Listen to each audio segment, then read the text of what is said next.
그리고 조병리 목사님이 얼마나 이렇게 말씀을 생명력 있게 잘 증거하시는지 늘 들으면 또 잘 모릅니다. 그런데 이제 가끔 못하는 사람이 와서 한번 이렇게 전하면 조 목사님이 역시 잘 전하시는구나. 이제 이거를 이제 제가 확실히 알게 들으려고 이렇게 왔는데 조금이나마 은혜가 됐으면 좋겠습니다. 자, 이 시간은 참 이스라엘 사람이라는 제목으로 은혜를 나누도록 하겠습니다. 여러분, 이 세상에 가짜가 많습니다. 특히 비싸고 좋은 것일수록 가짜가 많아요. 비슷하게 만든 짝퉁이 많이 있죠. 위조 지폐도 그렇죠. 위조 지폐 1달러짜리 위조 지폐는 없습니다. 왜냐하면 만드는 비용이 아마 더 들 거예요. 그러니까 100달러짜리 위조 지폐를 이제 슈퍼노트 이제 그거를 이제 많이 만들죠.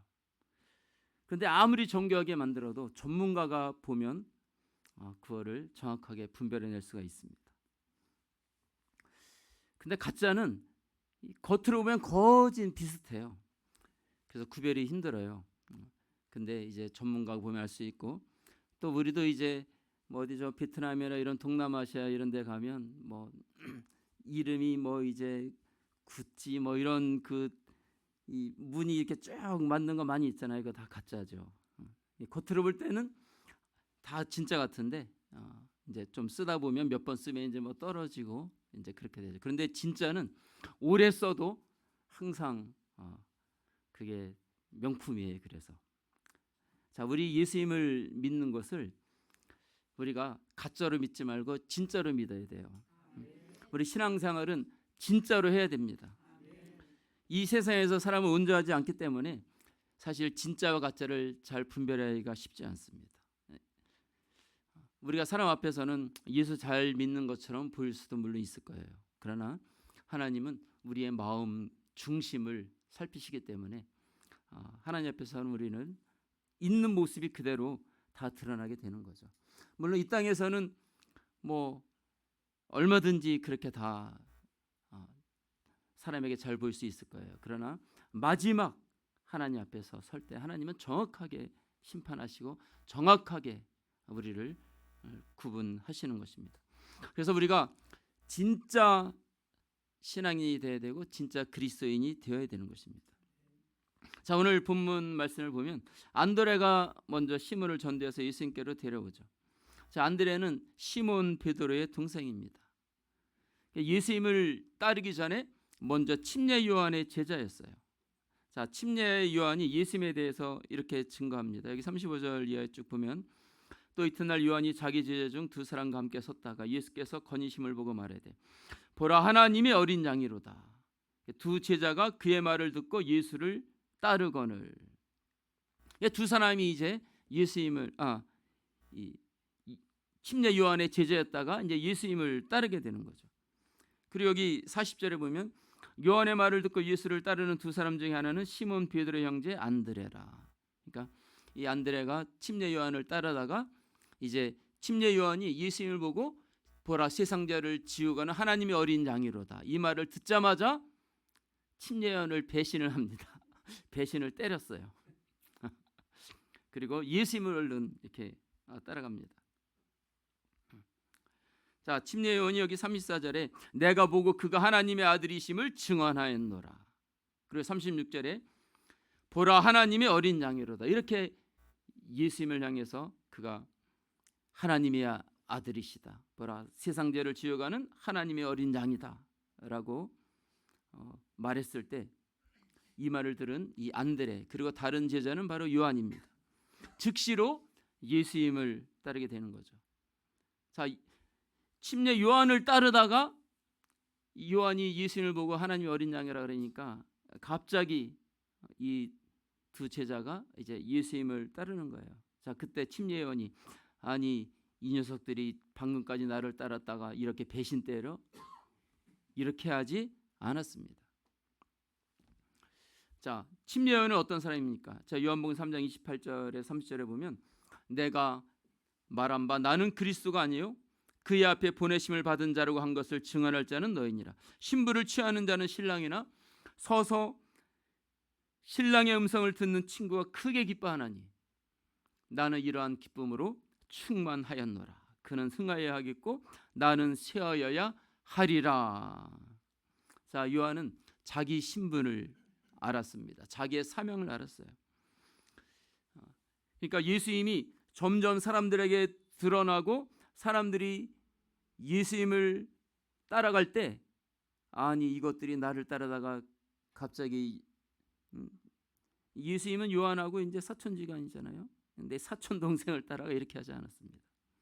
오히려 기뻐했어요.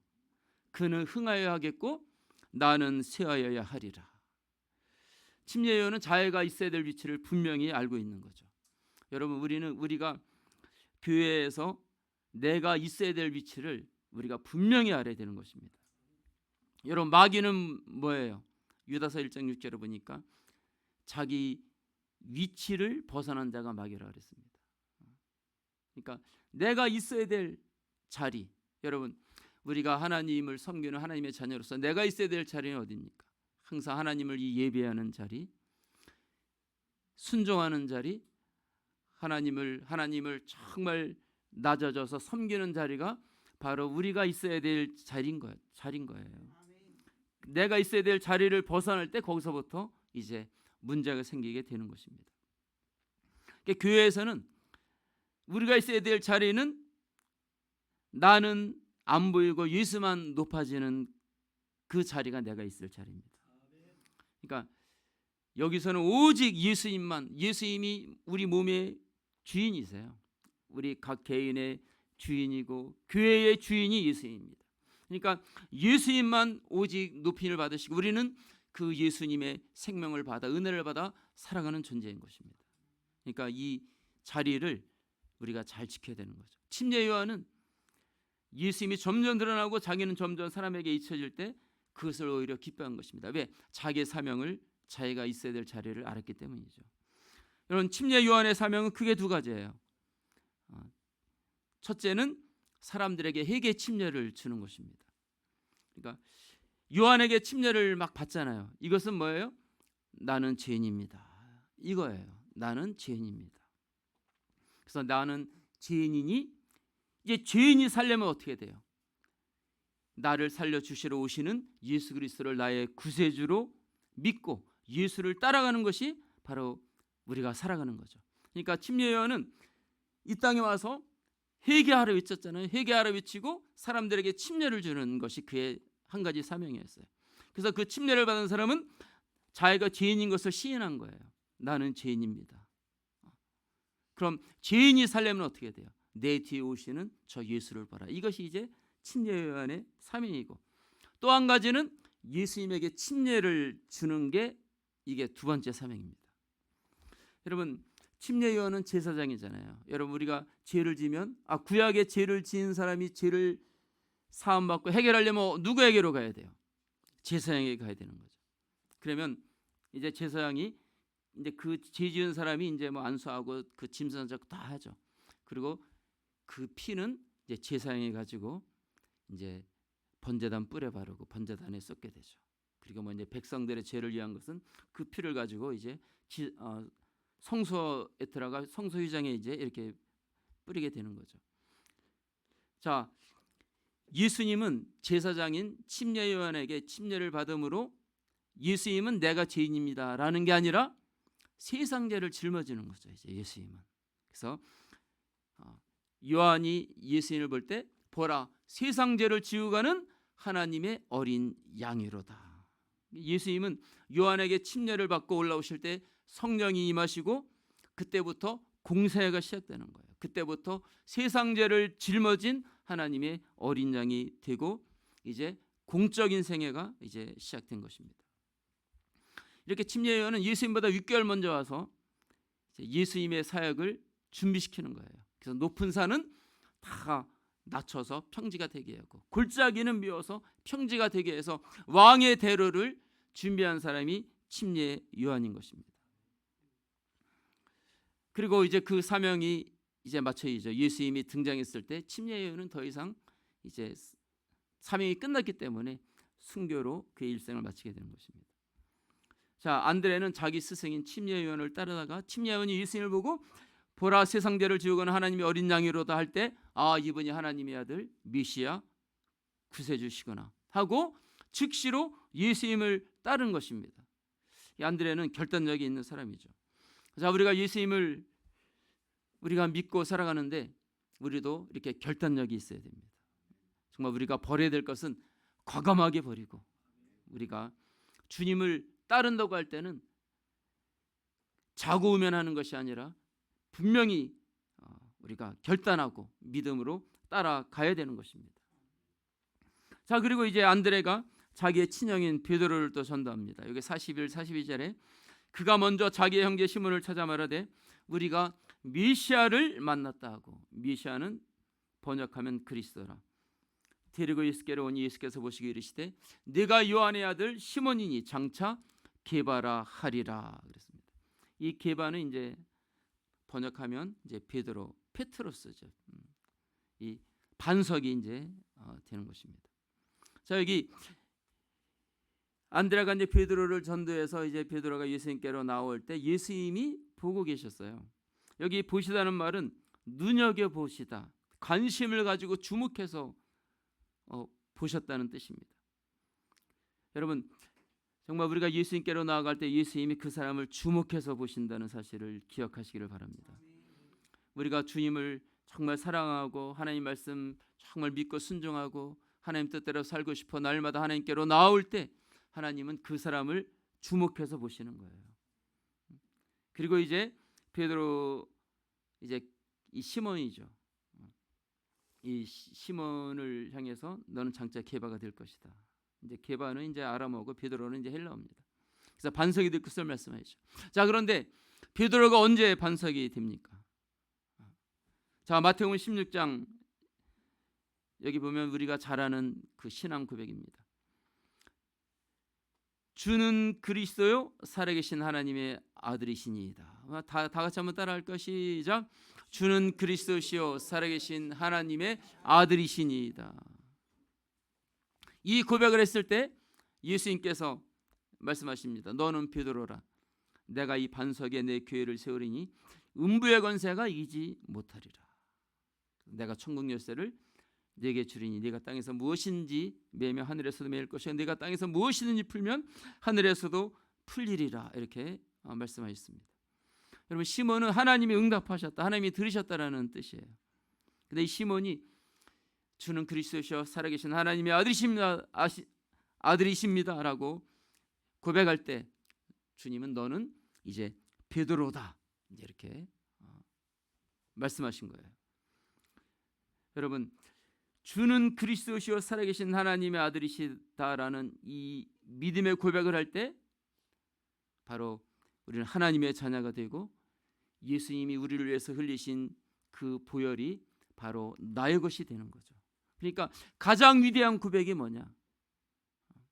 우리 조백래 목사님이 옛날에 우리 재미수 사모님한테 나하고 결혼해 주세요, 이런 사랑합니다, 이 고백도 참 괜찮은 고백이지만 근데 이 고백보다 더 위대한 고백, 여러분들이 예수를 믿을 때 주는 나의 구주시요 주님은 나의 하나님이십니다. 이것이 바로 가장 위대한 고백입니다. 왜냐하면 하나님의 아들이 되게 하는 고백이기 때문에 그렇습니다. 여러분, 모든 사람은 이 세상에 태어날 때 다 자연인으로 태어나는 거예요. 여러분 중에 죄인으로 태어나고 싶어서 죄인으로 태어나신 분 계신가요? 아무도 없습니다. 그런데 태어나 보니까 나는 죄인인 거예요. 태어나 보니까 내 운명은 영원히 지옥에서 망할 운명인 거예요. 이게 이 땅에 태어난 모든 사람의 운명인 것입니다. 이게 이제 첫 번째 출생이죠.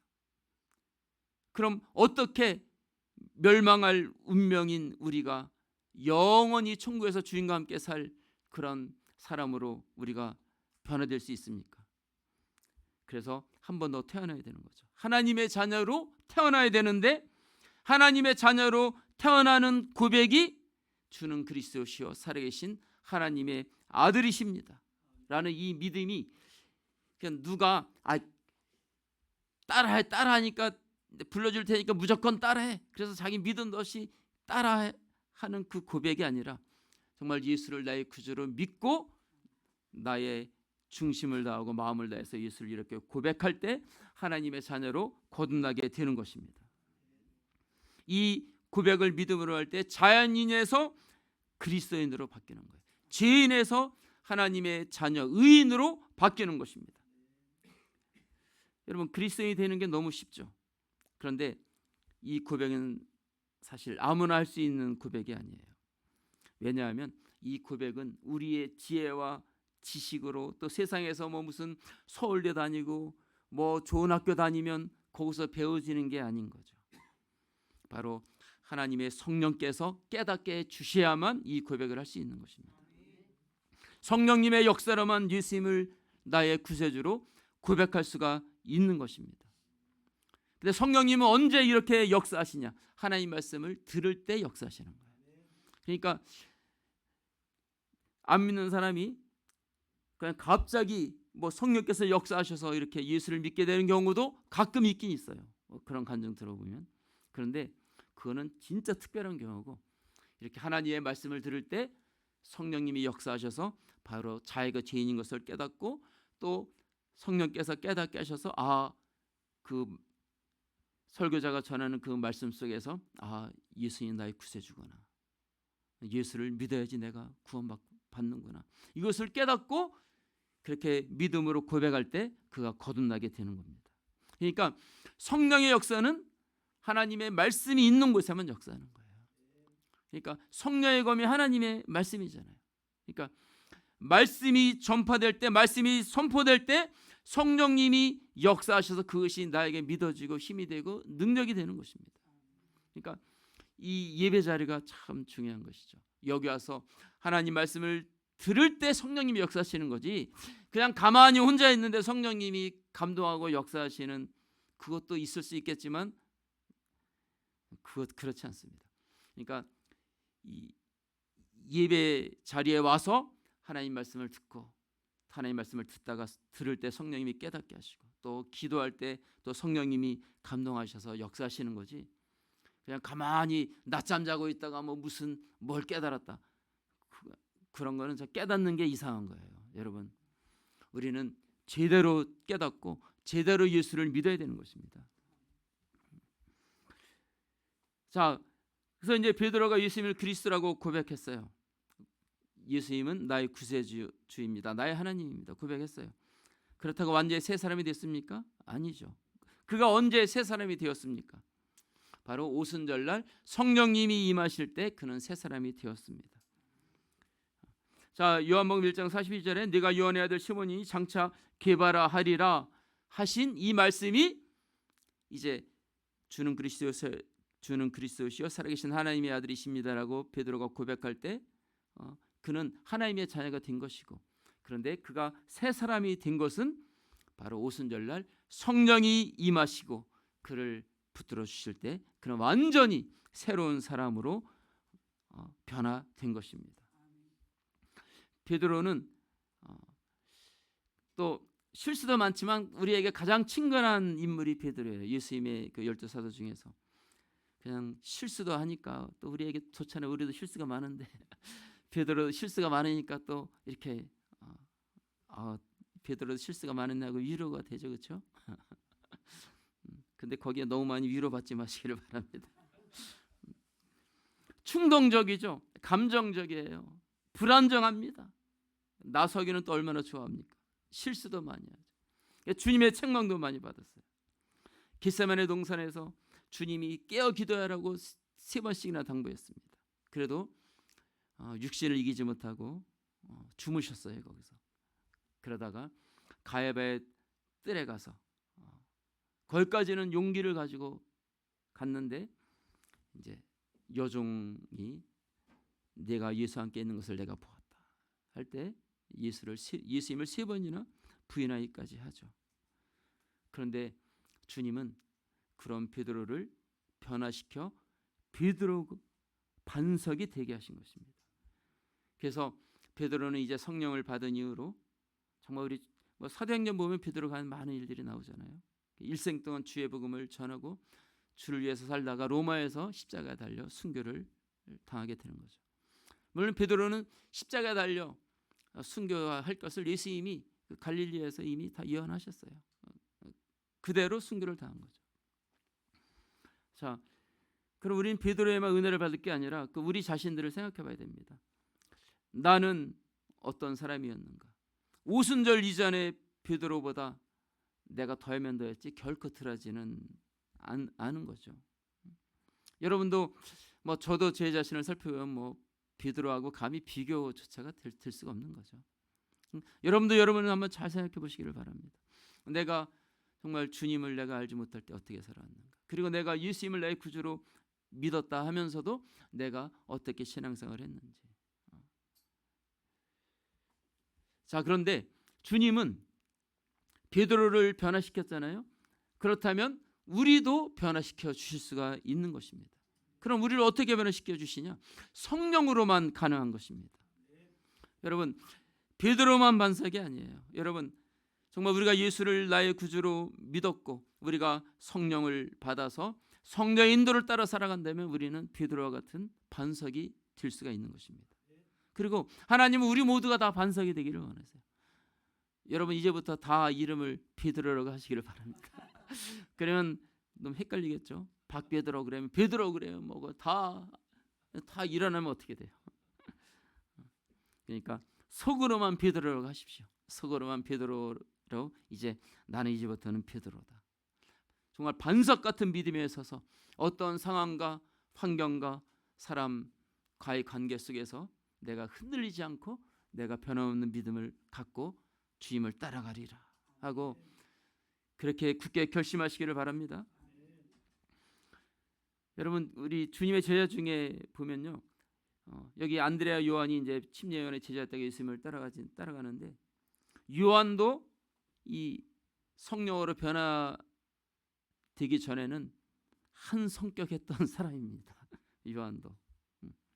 그래서 야고보와 요한에게는 보아너게라는 별명을 주님이 붙여주셨어요. 자, 이 보아너게가 뭐예요? 우리의 아들. 얼마나 대단한 사람입니까? 예수님이 예루살렘으로 이렇게 가시는데 사마리아 사람들이 이제 사마리아를 지나가면 이제 그게 가장 지름길이에요. 그쪽으로 지나가시려고 사마리아 마을로 들어갔는데 사마리아 사람들은 유대인을 싫어합니다. 그래서 그들을 막았어요. 들어오지 못하게. 그러니까 요한이 우리가 불을 내려 저들을 멸하시기를 원하십니까? 아마 엘리야가 그냥 불을 내려서 50인을 그냥 이렇게 다 두 번씩이나 이렇게 멸하는 그 장면이 나오잖아요. 아마 그거를 생각했겠죠. 그러면서 이것들을 다 불태워 버리기를 원하십니까? 할 때 예수님께서 그들을 꾸짖으시고 이제 다른 데로 돌아가십니다. 자, 이랬던 요한인데 여러분 요한복음 한번 읽어 잘 아시겠죠. 요한 1, 2, 3, 4. 자, 요한 같은 사랑의 사도가 없습니다.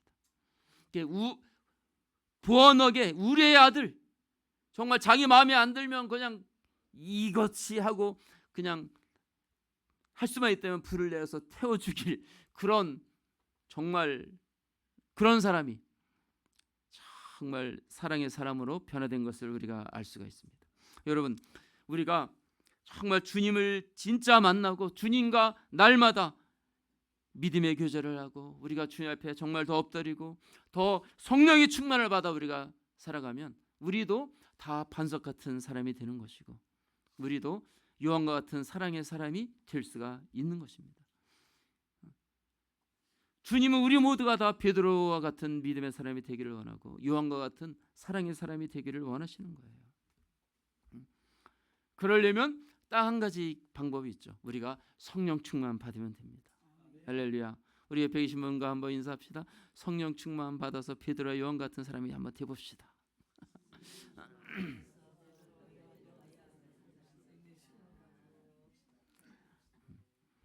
자, 이제 그 다음 날 이제 예수님은 갈릴리로 나가시다가 빌립을 만나세요. 빌립을 부르십니다. 나를 따르라. 그러니까 빌립이 예수님을 따릅니다. 그리고 빌립이 예수님을 만나자마자 이제 나다나엘을 찾아가서 전도를 해요. 여기 45절에 빌립이 나다나엘을 찾아 이르되 모세가 율법에 기록하였고 여러 선지자가 기록한 그 일을 우리가 만났으니 요셉의 아들 나사렛 예수니라 그랬습니다. 한마디로 내가 메시아 구원주를 만났다라는 것입니다. 그때 나다나엘이 말하죠. 나사렛에서 무슨 선한 것이 날 수 있느냐. 그러니까 이 나사렛 사람이다라고 하는 것은 오늘날로 말하면 네? 강원도 홍천 사람. 제가 강원도 홍천이 고향이거든요. 강원도 홍천 사람. 에이, 이거 하나 똑같은 거예요. 여러분 홍천 가보셨습니까? 가보셨어요? 요새는 이 시골이 도시에 사는 분들은 이제 시골에 가면 좋잖아요. 공기도 맑고 그러니까. 그런데 참 강원도 우리의 장로님은 강원도 태백 출신이에요. 고향이 태백은 아닌데 하여간 거기에서 다 이렇게 성장했어요.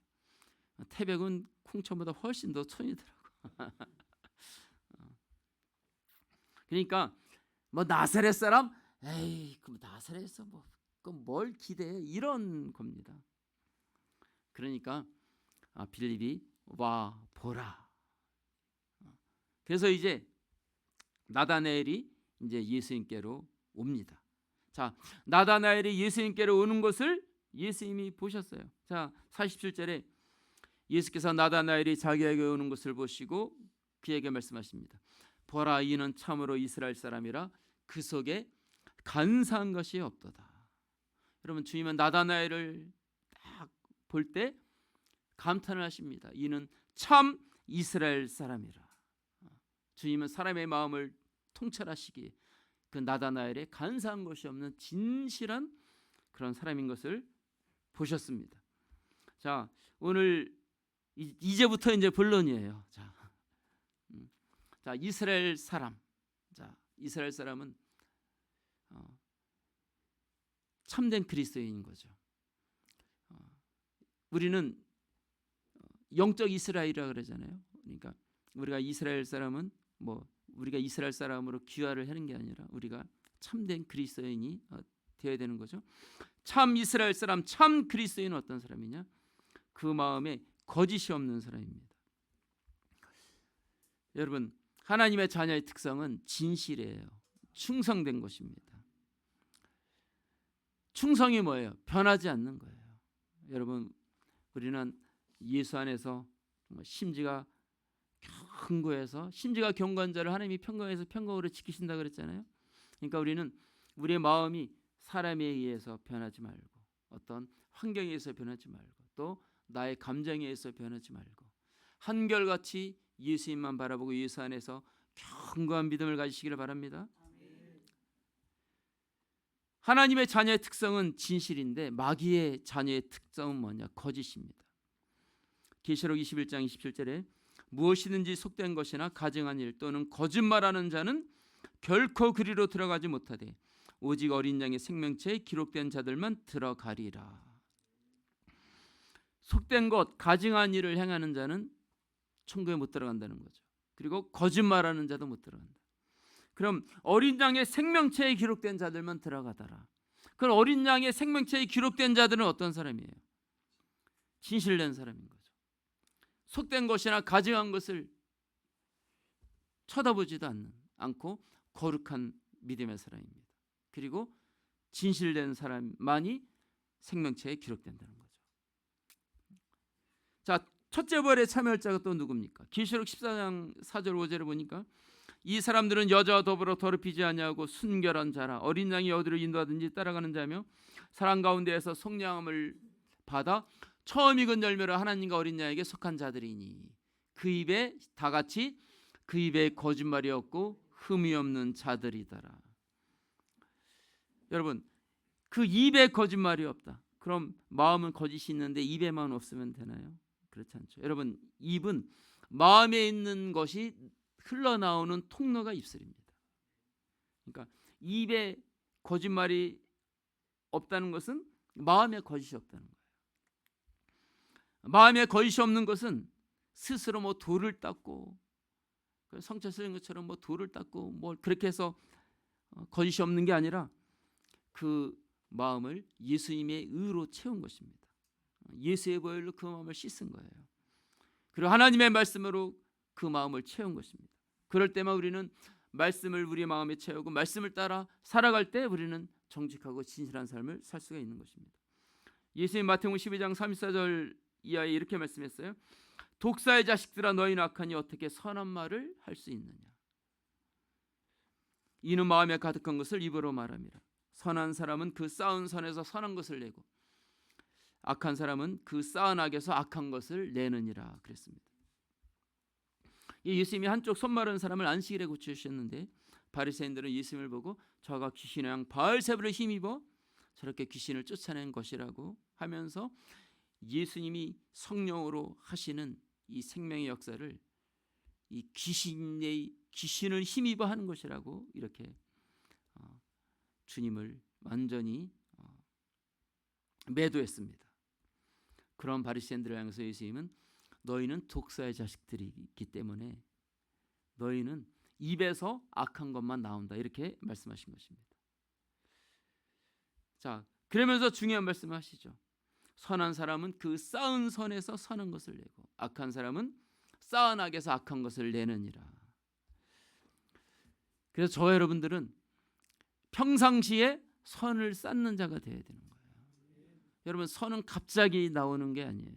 악도 갑자기 나오는 게 아니라 자기 안에 악한 것이 계속 나도 모르는 사이에 내가 보고 듣고 또 내 안에 쌓이는 것이 어느 순간 나 입술을 통해서 나오는 겁니다. 여러분, 선은 오직 하나님만 선하시다 그랬어요. 그리고 하나님의 말씀만 선하십니다. 그리고 성령님만이 선하신 거예요. 그러니까 우리가 선을 쌓는 것은 뭐냐? 하나님의 말씀을 읽고 듣고 말씀대로 순종하는 삶이 바로 우리가 선을 쌓는 것입니다. 하나님의 말씀을 살아하는 것이 선을 쌓는 것이요. 우리가 철저하게 회개하여 우리 안에 있는 그 악을 내어버리고 우리 안에 있는 더러운 것들을 예수의 피로 깨끗하게 씻고 우리의 심령을 깨끗하게 정결하게 예수의 보혈로 씻을 때 성령 충만을 받아서 우리가 선한 성령님의 인도, 성령님의 생각을 따라 우리는 살아가게 되는 것입니다. 이것이 바로 선을 쌓는 거예요. 뭐 선을 쌓으라 그러니까 우리가 뭐 무슨 어렵고 가난한 사람들 찾아다니면서 뭐 먹을 것 갖다 주고, 물론 그것도 착한 일이죠. 그러나 그 이전에 주님이 말씀하신 선은 그것보다 바로 우리 안에 선한 하나님의 말씀과 예수의 능력으로 채우라는 것이죠. 여러분, 우리 물컵이 있잖아요. 여기 지금 물컵이 있는데 이거 저 마시라고 주신 거죠?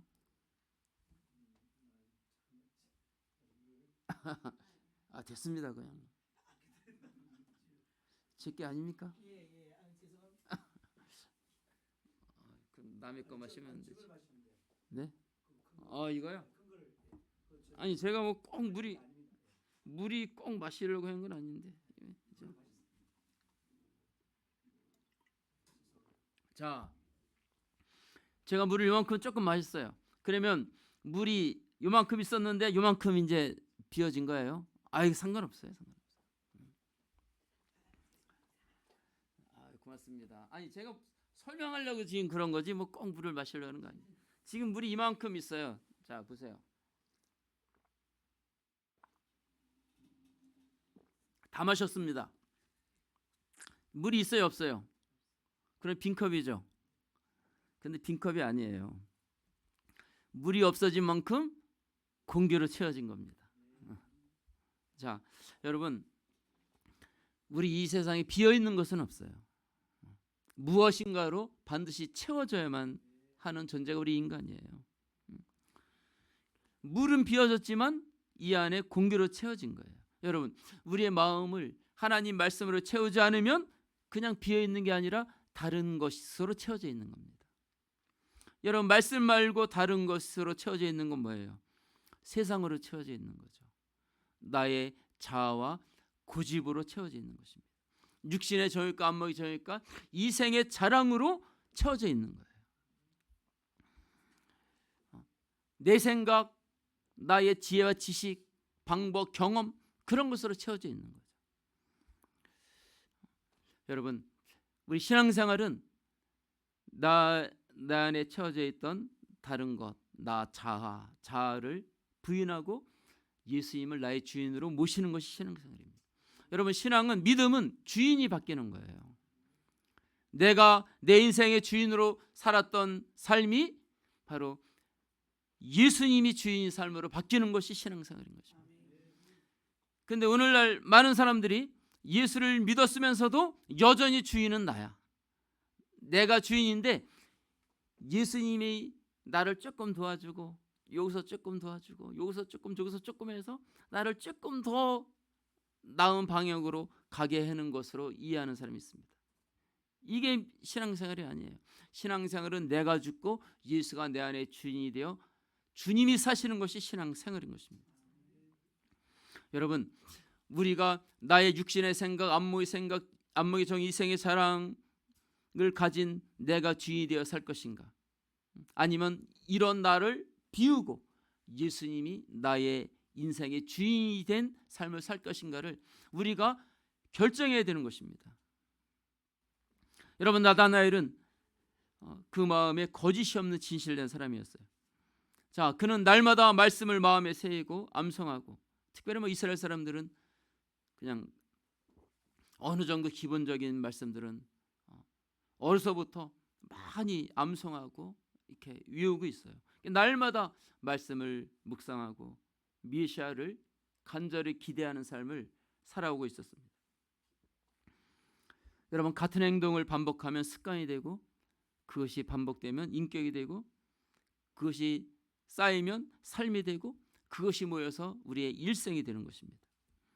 여러분, 하나님의 말씀 우리의 마음에 채우고 또 채우고, 하나님 말씀을 따라 우리가 성령 인도를 따라 살아갈 때 하나님께서 우리의 입술을 변화시키시고 우리의 마음과 생각과 우리의 모든 삶을 변화시켜 주시는 것입니다. 여기 예수사랑의 교회 성도님들은 보면 성경도 열심히 읽으시고 기도 굉장히 열심히 하시는 것 같아요. 그런데 하나님 말씀을 내가 많이 읽었는데, 읽는 건 정말 더 열심히 하셔야 되죠. 근데 내가 하나님 말씀을 그렇게 내가 많이 읽고 또 기도하고 하는데, 중요한 것은 내가 변화되는 게 중요한 거죠. 나 성경 많이 읽었어, 이게 오히려 나의 자랑이 될 수도 있어요. 그러니까 나 이렇게 기도해, 나는 5시간 기도하는데 1시간도 기도 안 하는 것도, 이러면 이게 차라리 본인이 기도 안 하고 정죄 안 하는 게 훨씬 낫습니다. 그러니까 내가 기도하는 것은 내가 연약하고 부족하니까 더 주님, 내가 변화되고 내가 주님을 더 알기 위해서 내가 기도하는 것이니 그게 무슨 자랑이 될 수도 없고, 내가 말씀을 가까이 하는 것도 내가 변화되고 내가 주님 더 알고 사랑하기 위해서 하는 것이니 그게 무슨 자랑이에요. 성경 안 보는 사람은 이미 다 많이 알고 있으니까 안 보는 것이고, 나는 모르니까 열심히 보는 것이니 우리는 하나님의 말씀을 가까이 하고, 또 기도 안 하는 사람은 기도 안 해도 정말 잘 살 수 있으니까 기도 안 하고, 나는 기도 안 하면 안 되니까 기도하는 것이니, 기도하고 말씀 볼수록 우리는 더 자랑할 것이 아니라 오히려 우리 자신이 점점 더 없어지고 예수님만 나타나는 우리 예수 사랑의 교회, 우리 남성교회 성도님들, 우리 모두가 다 되시기를 바랍니다. 아멘. 자, 두 번째로 참 이스라엘 사람은 하나님의 나라를 사모하는 사람입니다. 자, 48절에 보면 나다나엘이 이르되 어떻게 나를 아시나이까? 예수께서 대답하여 이르시되 빌립이 너를 부르기 전에 내가 무화과나무 있을 때에 보았노라 그랬습니다. 우리나라는 큰 정자나무 아래에서 뭐 합니까 주로? 예? 많이 해보셨어요? 안 해보셨어? 저는 어려서 정자나무 이런 데서 안 하고 주로 방에서 했습니다. 많이 이렇게 어른들이 하는 걸 많이 봤죠. 옆에서 보니까 저절로 알게 되더라고요. 정자나무에서 뭐 고스톱 치고 뭐 바둑 두고 뭐 장기 두고. 그런데 이스라엘 나라에서는 무화과 나무 아래가 꼭 우리나라 정자나무와 같은 거예요. 그러니까 그곳에서 그들은 뭐 바둑 두고 장기 뜨고 고스톱 친 것이 아니라 그들 하나님의 말씀을 묵상하고 기도하는 기도 처소였습니다. 그러니까 나다나엘이 예수님이 나다나엘에게 네가 무화과 나무 아래 있을 때 내가 너를 보았다. 그럼 나다나엘이 무화과 나무 아래에서 뭐 했겠어요? 1번 낮잠 잤다. 2번 말씀을 묵상하고 기도했다. 몇 번입니까? 2번. 굉장히 잘하시네요. 우리 예수님의 성도님들 굉장히 똑똑하시네요. 제가 원래 알고 있었는데 오늘 다시 한번 이렇게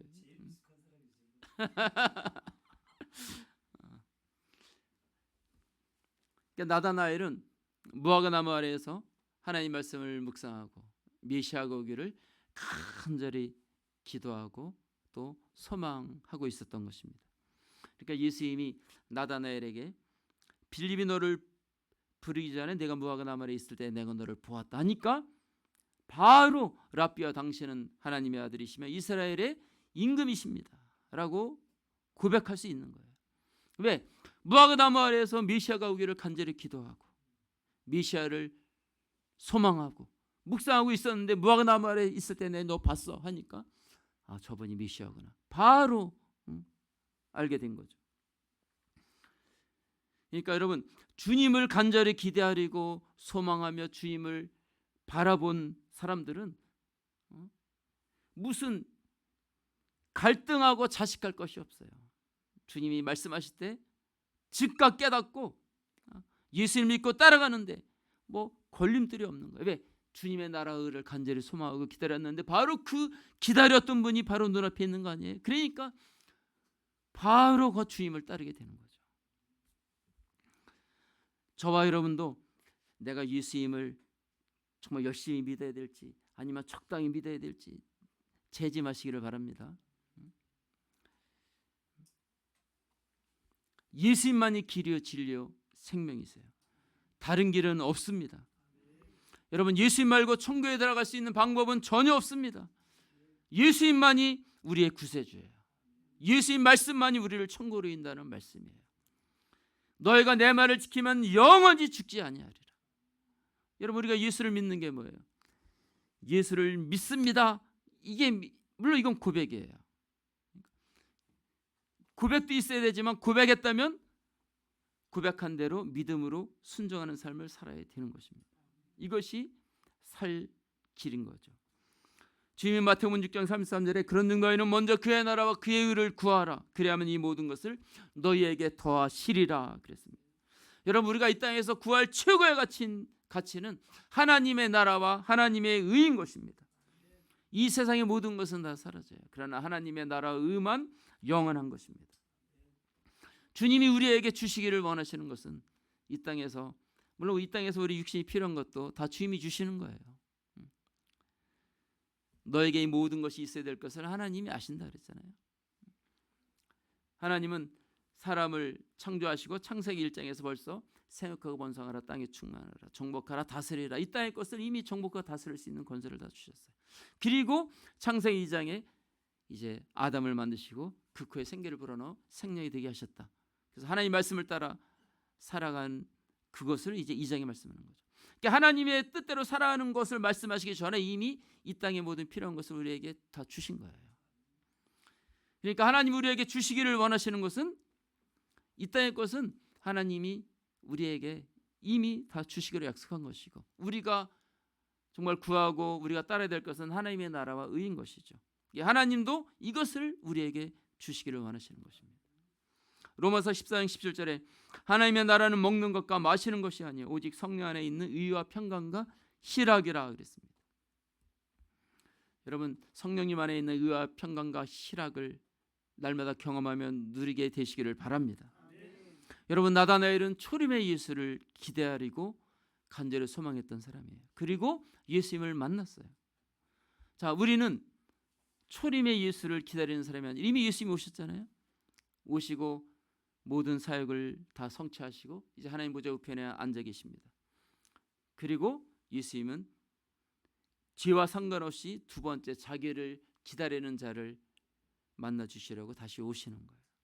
그러니까 우리는 재림의 예수를 간절히 기다리는 자가 되어야 됩니다. 나다나엘이 무화과 나무 아래에서 구원자 메시아를 보내주세요. 이 나라를 구원해 주세요. 이 민족을 구원해 주세요. 주님을 간절히 소망하고 기도했던 것처럼 저와 여러분은 하나님의 집인 교회에서 충성하면서 주님의 재림을 간절히 사모하며 우리 영혼의 때를 위해서 우리가 정말 예수 그리스도의 신부를 아름답게 우리가 가꾸며 나아가야 되는 것입니다. 베드로서 3장 11절부터 14절에 이 모든 것이 이렇게 풀어지리니 너희가 어떠한 사람이 되어야 마땅하냐. 거룩한 행실과 경건함으로 하나님의 날이 임하기를 바라보고 간절히 사모하라. 그날에 하늘이 불에 타서 풀어지고 물질이 뜨거운 불에 녹아지려니와 우리는 그의 약속대로 의가 있는 곳인 새하늘과 새 땅을 바라보도다. 그러므로 사랑하는 자들아 너희가 이것을 바라보나니 주 앞에서 점도 없고 흠도 없이 평강 가운데서 나타나기를 힘쓰라 그랬습니다. 여러분, 초대교회 성도들의 인사는 마라나타였어요. 마라나타, 주여 어서 오시옵소서. 정말 예수의 재림을 우리가 간절히 사모하는 것이 우리 신앙을 지키는 가장 중요한 것이라고 생각합니다. 왜냐하면 예수의 재림을 사모하는 사람은 주님이 오늘이라도 오시면 예수님을 맞이해야 되니까 오늘 하루하루 정말 믿음으로 살려고 힘쓰는 것이죠. 하나님 뜻대로 살지 못한 것이 있으면 그 순간순간마다 회개하고 그렇게 되는 거죠. 근데 예수의 재림에 대한 소망이 없다면 뭐 기도를 하겠어요. 뭐 무슨 주님을 사모하겠어요. 하나님 뜻대로 살려고 하겠어요. 아이고 오늘 못 살면 뭐 내일 살지 뭐 오늘만 날이야. 그렇게 될 수밖에 없는 거예요. 그러니까 초대교회 성도들은 주님의 재림을 간절히 사모했습니다. 데살로니가 교회 보세요. 데살로니가 전서에 이 재림에 대한 말씀이 많이 나오잖아요. 후서에도 그렇고. 그들은 자기 시대에 예수님이 오실 줄로 그들은 믿고 있었어요. 그런데 이제 한 사람 두 사람 죽는 사람이 있잖아요. 예수 믿고 주 안에서 죽는 사람들이 있으니까 그들의 갈등이 생기는 거죠. 우리 시대에 예수님이 오신다고 했는데 왜 안 오시지? 그럼 예수 믿고 저 죽은 성도들은 어떻게 되지? 그래서 사도 바울이 이 부활에 대해서 설명을 하잖아요. 죽은 자들이 먼저 일어나고 그 후에 살아남은 우리가 그 후에 공중으로 이제 들림받아 영원토록 주님과 함께 살 것이다. 부활의 소망을 그들에게 준 것입니다. 여러분, 이 나다나엘이 예수 그리스도를 간절히 소망하고 기대했다면 저와 여러분들은 이 시대에 재림의 예수를 간절히 소망하고 살아가야지. 우리는 참된 이스라엘, 참된 그리스도인으로서 우리 믿음을 지키며 살 수가 있는 것입니다.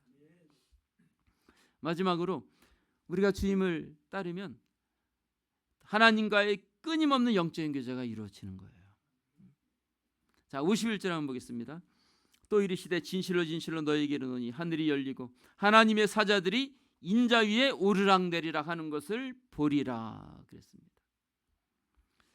야곱은 자기 형 에서를 피해서 이제 하란으로 도망할 때 이제 베델에서 이제 이 꿈속에서 이 장면을 봤습니다. 사닥다리가 하늘로 쭉 이어져 있는데 거기에 천사들이 오르락 내리락 하는 것을 꿈속에서 보았어요.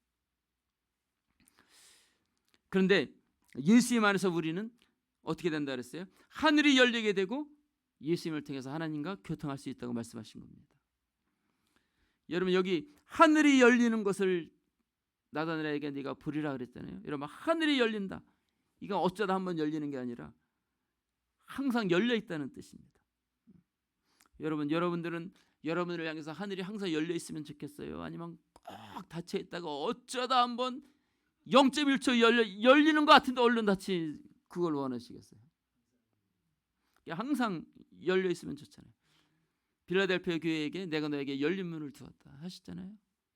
열린 문. 우리가 하나님과의 우리와의 사이에 이 담이 있으면 안 되죠. 그 담은 죄악의 담입니다. 육신의 정욕, 감무정욕, 이생의 자랑의 담이죠.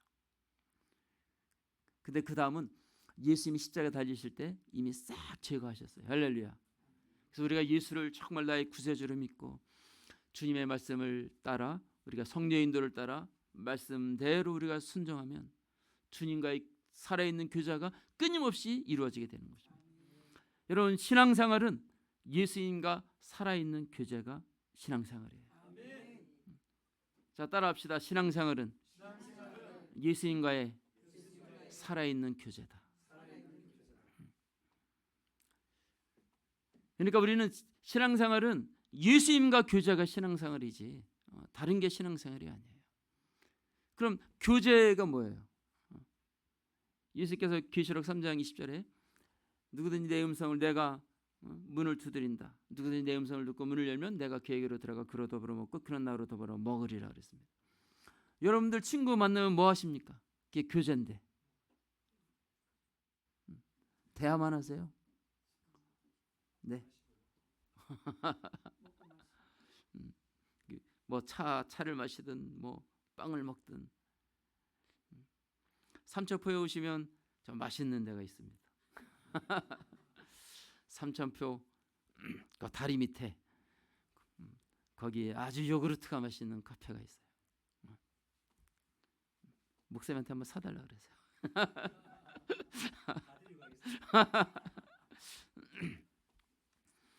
그럼 만나서 대화하고 먹고 마시고 그렇게 하잖아요. 그게 교제잖아요. 우리 주님과의 교제가 뭐예요?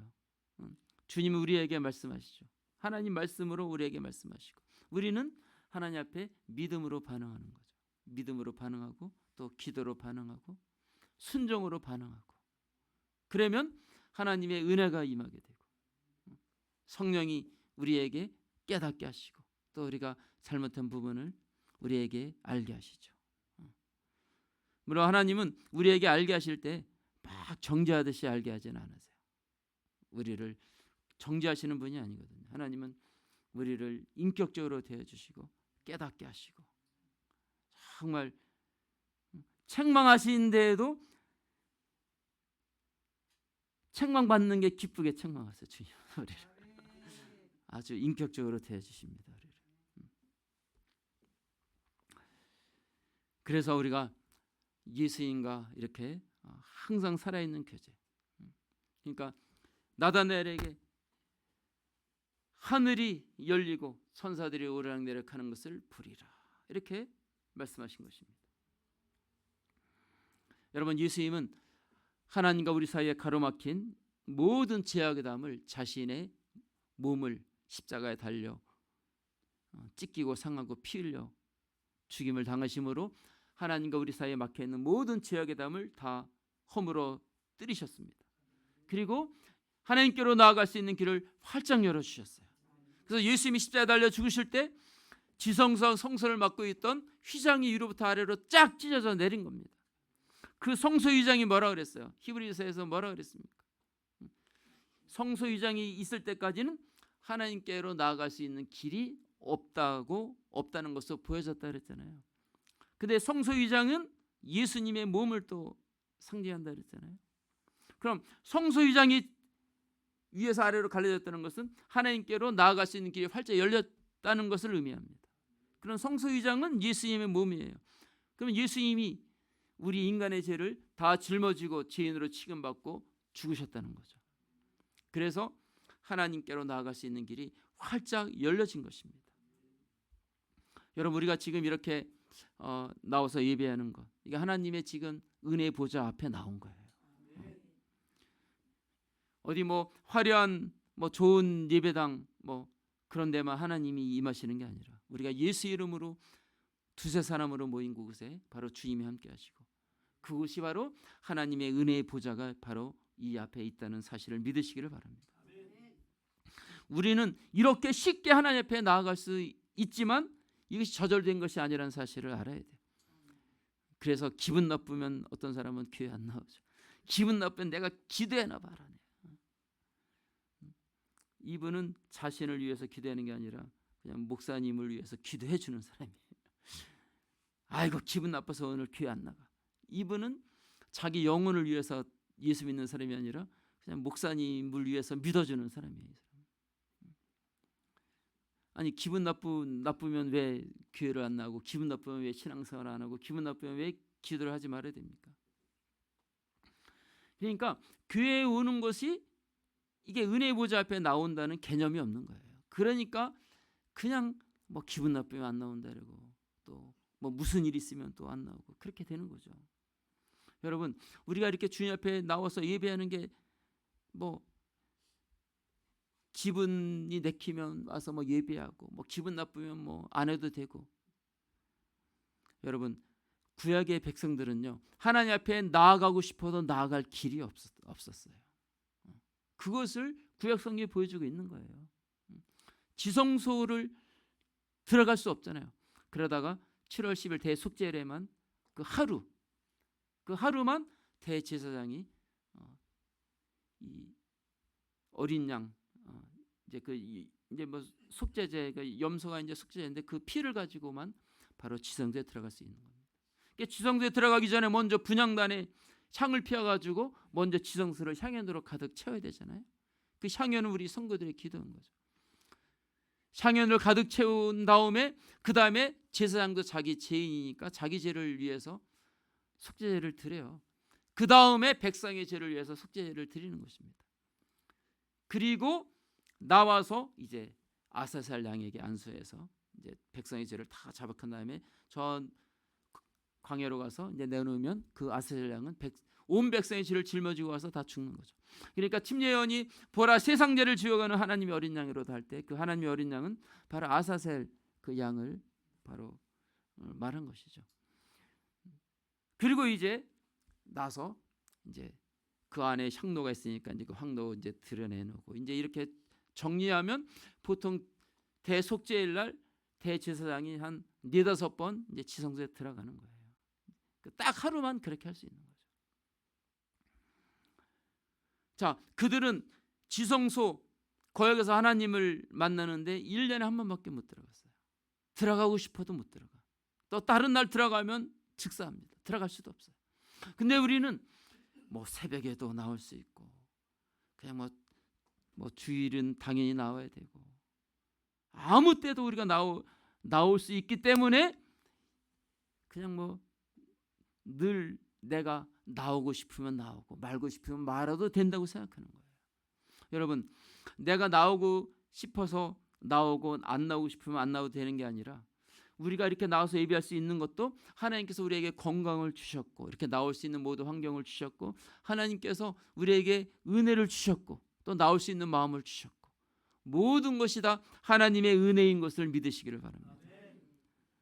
이렇게 하나님 앞에 나올 수 있는 마음, 나와서 예배하고 기도하고 하나님 뜻대로 살고 싶은 이 마음이 있는 것조차도 내가 나의 의지로 하는 것 같으나 하나님께서 다 그렇게 할 수 있도록 길을 열어주시고 은혜를 베풀어 주셨다는 사실을 우리가 기억할 때, 이 자리가 얼마나 소중하고 이 자리가 얼마나 축복된 자리인가를 우리가 알아야만 되는 겁니다.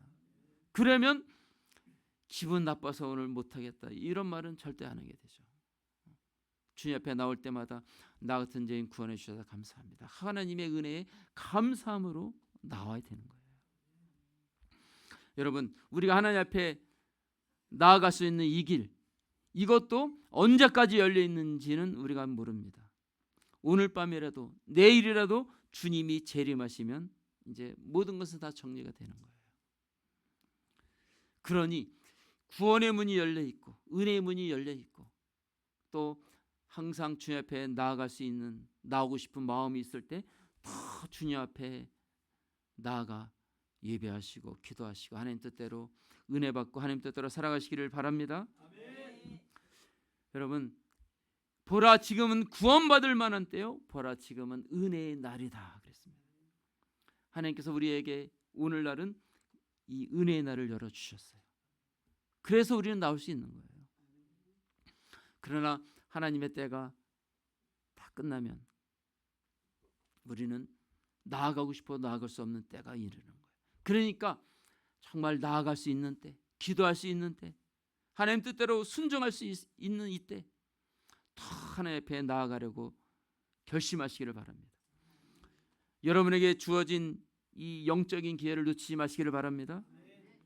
세월을 아껴라, 때가 악하니라 그랬잖아요. 세월을 아껴라, 세월을 기회를 잡으라. 우리에게 주어진 이 육신의 때는 우리 영혼의 때를 도모할 기회인 것입니다.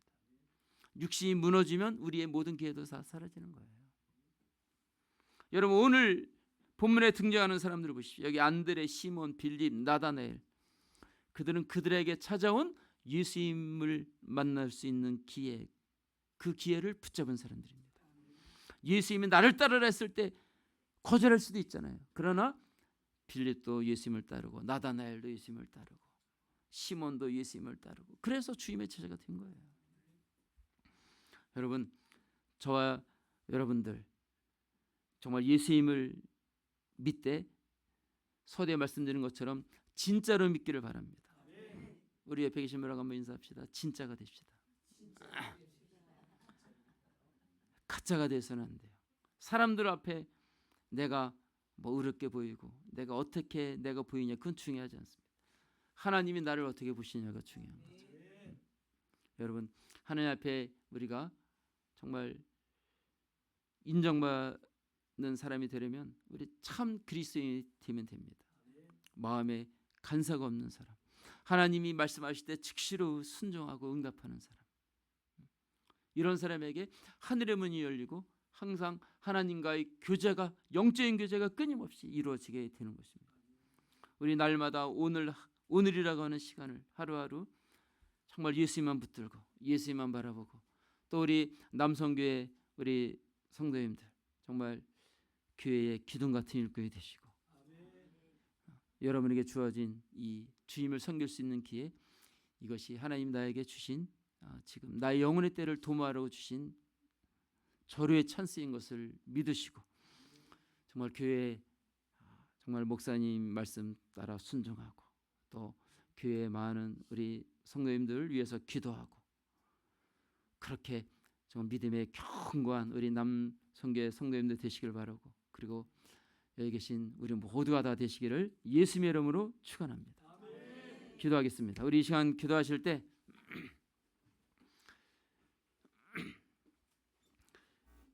정말 주님, 제가 가짜가 되지 않고 진짜가 되게 해주세요. 진짜 주님을 믿는 자가 되게 해주세요. 겉으로 볼 때 비슷하고 겉으로 볼 때 진짜 같아 보이는 가짜가 아니라, 정말 하나님은 외모를 보시는 것이 아니라 왜 중심을 보신다 그랬습니다. 나의 중심에 거짓이 없고 간사함이 없고 오직 믿음과 충성과 하나님을 사랑하고 예수를 정말 굳게 붙들고 주님 믿음으로 나아가 날마다 하나님과의 살아있는 영적인 교제가 이루어지기를 원합니다. 하나님, 그런데 제가 이렇게 살지 못했습니다. 하나님, 용서하여 주시옵소서. 때로 내가 가짜인지 진짜인지 내가 알 수 없는 그런 모습도 보였습니다. 하나님, 주님 앞에 정직하고 진실하지 못했을 때도 많이 있었습니다. 하나님, 용서하여 주시옵소서. 하나님과의 이런 살아있는 영적인 교제가 날마다 이루어져야 되는데 내 생각, 내 방법, 내 뜻을 주장하고 살았던 때가 많아 있습니다. 하나님, 용서해 주세요. 우리 이 시간 정말 주의 세움 부르고 간절히 회개하며 간절히 이러한 진실한 믿음의 사람 되게 해달라고 주의 세움 부르고 기도하겠습니다. 주여,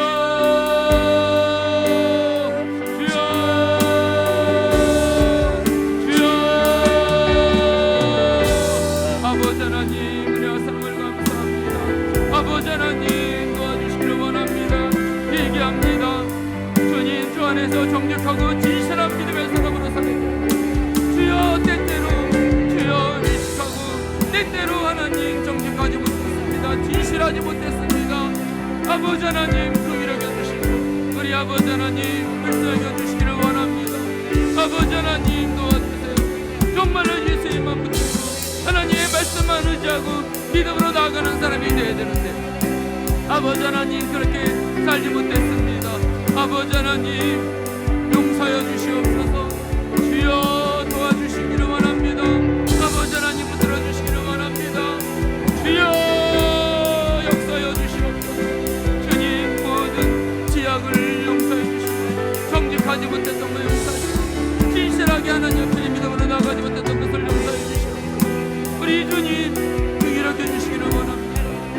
예수님만을 바라보고 주님만을 믿고 의지하며 나아가기를 원합니다. 아버지 하나님 도와주시옵소서. 성령님 역사여 주시옵소서. 주님 정말 진실하지 못하고 주님 정직하지 못했던 거 회개합니다. 주여 참 이스라엘 정말 사람이 되어야 됩니다. 주여 참된 믿음의 사람이 되기를 원합니다. 아버지 하나님 정직하고 진실하게 주님을 따라가기를 원합니다. 내 생각 내 방법 주여 나의 모든 생각들을 내려놓고 주여 오직 예수님만 바라보게 하옵소서. 내 생각 내 방법 나의 모든 의를 다 내려놓고 오직 예수님만 따라가게 도와주시오. 오직 예수님만 믿고 의지하고 순종하며 나가기를 원합니다. 주여 오늘 나에게 주어진 하루가 내가 주님 앞에 정직하고 진실할 기회요, 하나님 뜻대로 순종할 기회요, 하나님 말씀대로 살아갈 기회요, 더 하나님 은혜 보좌 앞에 나아갈 기회입니다. 하나님께서 이런 기회를 날마다 주심에도 불구하고 이렇게 수많은 기회들을 놓치고 낭비했던 것을 회개합니다. 주여 용서하여 주시옵소서. 주여 이 모든 기회를 내가 낭비했던 것을 회개합니다. 주여 이 기회를 절의 찬스로 붙들지 못하고 영혼의 때를 위한 기회로 삼지 못하고 주여 말씀대로 살지 못하는 것을 회개합니다. 아버지 하나님 용서하여 주시옵소서. 아버지 하나님 통일하게 해주시기를 원합니다. 아버지 하나님 불쌍하게 해주시기를 원합니다. 이제 정말 변화되기를 원합니다. 주여 가짜가 되면 안 됩니다. 아버지 진짜가 되어야 됩니다. 진실한 그리스도인이 되어야 됩니다. 믿음의 사람이 되어야 됩니다. 순종의 사람이 되어야 됩니다. 성령의 사람이 되어야 됩니다. 아버지 하나님 정말로 나에게는 아무로 사는 것이 없습니다. 주여 우리에게는 아무로 사는 것이 없습니다. 우리에게 우리의 미천은 멸망할 것 같고 망할 것밖에 없습니다. 이 모든 것을 다 내려놓고 오직 예수님만 붙들게 하시고 오직 예수님만 의지하게 도와주시고 오직 예수님만 바라보게 도와주시고 오직 주님만을 의지하게 도와주시고 주여 우리 한 영혼 한 영혼을 주시고 주여 우리 한 사람 한 사람을 통일하게 주시고 아버지 하나님 역사하여 주시고 아버지 하나님 은혜에 풀어주시기를 원합니다. 주여 진정으로 변화되기를 원합니다. 주여 변화되기를 원합니다. 성령으로 변화되기를 원합니다. 주여 변화시켜 주시옵소서. 주여 나를 변화시켜 이곳에 있는 주여 우리 한 사람 한 사람 변화시켜 주시옵소서. 주여 하나님과 우리 사이를 가로막는 모든 제약의 담을 오늘 이 밤에 철저하게 얘기함으로 다 무너뜨리기 원합니다. 주여 하나님과 우리 사이를 가로막는 모든 제약의 담을 예수님이 다 주님이 피로 주님의 몸을 들이심으로 주여 열어주셨사오니 날마다 은혜 보좌 앞에 담대히 믿음으로 나아가게 하옵소서. 주여 망설이지 않게 하옵소서. 주여 분명한 믿음의 결단을 가지고 주님 앞에 나오게 하여 주시옵소서. 믿음의 결단을 가지고 주님 앞에 나오 하나님의 은혜를 간절히 사모합니다. 주여 믿음으로 언제 나아갈 수 있도록 성령님 역사하여 주시옵소서. 우리 주님께서 붙잡아 주시옵소서. 주여 역사하여 주시옵소서. 정말 우리 하나님과 우리 사이에 가로막힌 모든 죄악이 완전히 다 무너지게 하시고 다 녹아지고 다 무너지는 데에게 도와주시옵소서. 아버지 하나님 정말 우리 한 사람 한 사람 새롭게 만들어 주시옵소서. 우리 주님께서 온전히 붙잡아 주시옵소서. 정말 우리가 예수의 피를 의지하고 주님의 부여의 능력을 의지해 날마다 믿음으로 주 앞에 나아가게 하시고 주여 완전히 새로워지기를 원합니다. 정말 우리 참 이스라엘 사람이 되게 하고 참된 그리스도인이 되게 하여 주시옵소서. 참된 믿음의 사람 참된 성령의 사람이 되게 하여 주시옵소서. 아버지 하나님 정말 저희들 주님 의지합니다. 주님의 은혜가 필요합니다.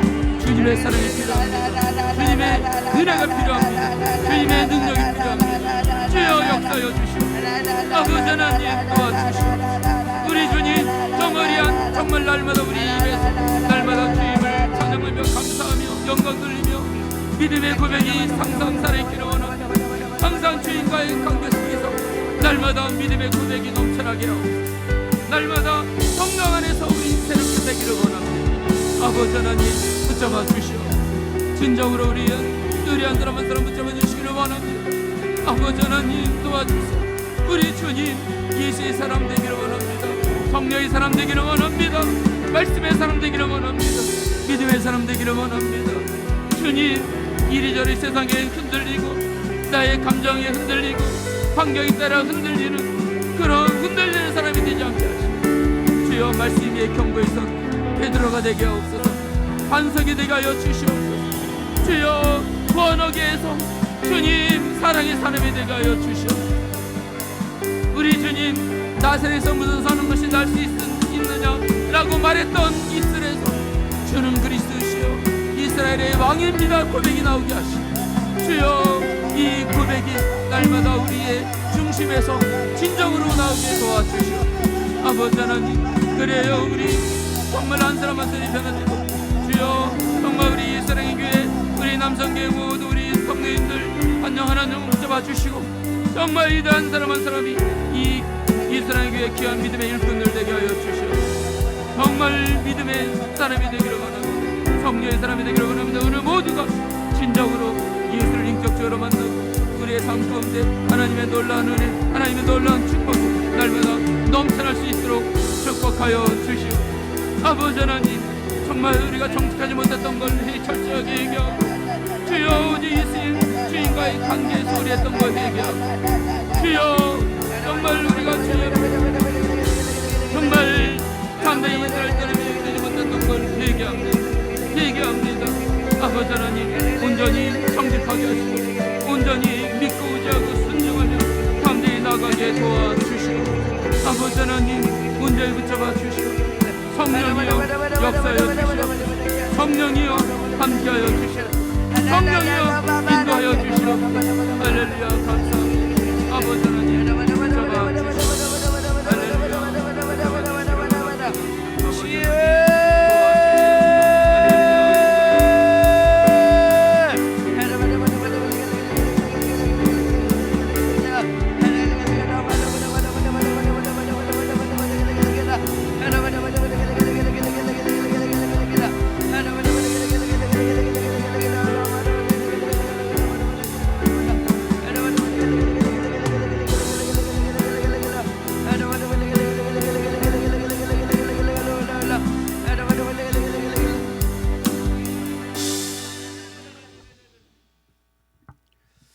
귀한 생명의 말씀 주신 목사님 감사드립니다. 네. 우리 모두 우리가 주인 된 걸 다 버리고 정말 오늘 확실히 주인을 바꾸는 우리 모두가 되기를 원합니다. 자, 우리 찬양 드리면서 준비하신 헌금 하나님께 올려